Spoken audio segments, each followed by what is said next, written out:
Let's talk about the election. You know, we have a big election in the United States. I heard. In the United States right now. It is election day in America. When you ran in 2015, Mr. Prime Minister, you said the leadership we need most is the leadership that brings people together.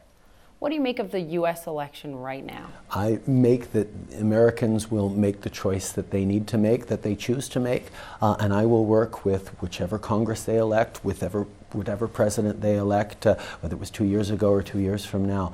My job is to stand up for Canada and to defend Canadian interests and to have a constructive working relationship with whoever is elected in the United States. But to your point about the necessity of bringing people together, the closing argument we've seen from President Trump in the last few days, you've seen it, has been a closing argument of fear of immigrants.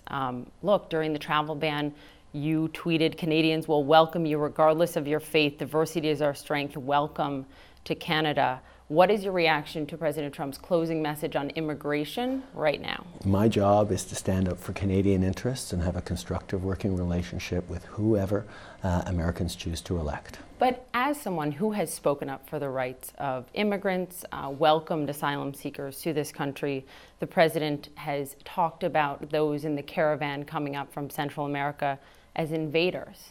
What do you call them? We've had in Canada a number of democratic challenges right here in my home province of Quebec in the separatist movement. And one of the things that was really important that all Canadians on either side of the debate agreed on was that it was important that people outside our borders not weigh in on our own decisions. And that's a principle that I learned here in Quebec that I will apply to respecting people's opportunities and choices to make their own choices. You have called Canada a moose. That was your choice of animal, even-tempered and strong. So what's the United States right now? My father gave a speech to a joint session of Congress back in the late 70s, where he likened Canada living by the United States to like a mouse sleeping next to an elephant. No matter how even-tempered the beast, you react to every twitch and grunt. I said, you know what? I don't think of us as a mouse. I think of us as a moose. Okay. Large, present, but still massively outweighed beside the elephant.